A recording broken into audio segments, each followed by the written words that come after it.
Hey class, welcome to our first week of Human Resource Management reading.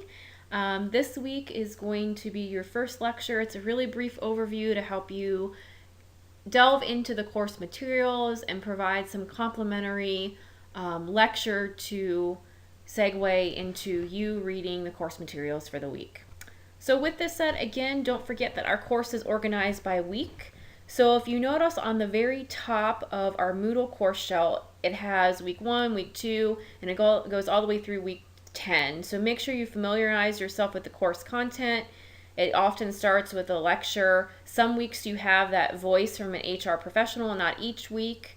And then most importantly, make sure that you do take the time to carefully read the course syllabus. So remember, in the welcome message, I talked about how it is lengthy, but it's designed as more of a checklist for you to make sure that you complete assignments on time.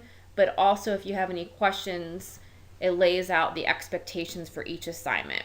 Also, don't forget about discussions. Our discussions are divided in terms of weekly discussion leaders and then respondents. So that'll be starting next week. And then don't forget about your commentary outlines. So you have 5 options. You have to do 4 out of the 5. If you decide to do all 5, I'll take the top 4 highest grades. So again, looking forward to working with you. And this week is really going to delve into the differences between leader, manager, and also our readings are going to look at this question of what about toxic leadership? So there might be differences in terms of leadership and managers, but what about a toxic leader? And this will really set the groundwork for the rest of the semester.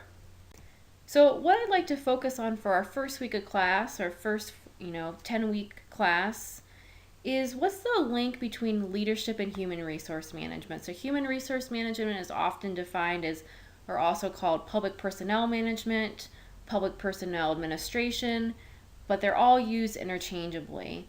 But I think it's really important that we start with a conversation. What is the difference between a leader and manager? Or are the lines blurred? And so I want you to think about, and even before we move forward, maybe jot down in your notebook, how do you define a leader? How do you define a manager? And why is this so important in studying human resource management? So if you take a second and do that, and then we'll move forward here. Some guiding questions I have for the evening, thinking that most of you will probably be doing this in the evening. But 2 guiding questions for the week. Number 1, what is the difference between a leader and a manager? So kind of coming with some ideas in your notes. And then number 2, what's the usefulness of the interactions model, the leader, follower, and situation for the study and practice of human resource management? So 2 things that I really want you to think about as you're doing your readings for this week and engaging in discussions with your classmates.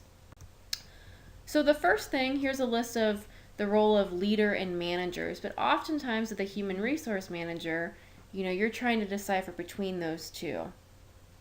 But most importantly, we need to consider the interactional framework for analyzing leadership. And a lot of times you'll see that the human resource management or the HR manager is often in the middle or in the gray area. And so they're dealing with a lot of different constraints. And so this semester, what we're going to focus on, I want you to think about this interactional framework to kind of organize our thoughts. And so we have some key texts this semester. First is the Battaglio text. He really focuses on kind of the crux and what's defining human resource management, but how are we dealing with reform efforts? So he's a variation of reform efforts and how are we dealing with those? Then we also have a case study book. And so a lot of examples of what you'd be dealing with. So what would you do in these cases? And at the end of the semester, we're reading the no asshole rule. So kind of giving a private sector perspective. So our courses focus on public sector human resource management. But how can we also kind of differentiate between public and private? And I think this will be a nice combination, and it'll help to kind of filter into throughout the semester your larger portfolio project. A variation of deliverables that you'll be focusing on, some important challenges, but also opportunities that human resource managers are following today.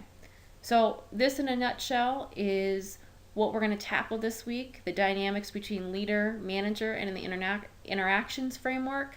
But most importantly, why is this so important for studying human resource management? And this is what we'll start with. So again, if you have questions, feel free to contact me.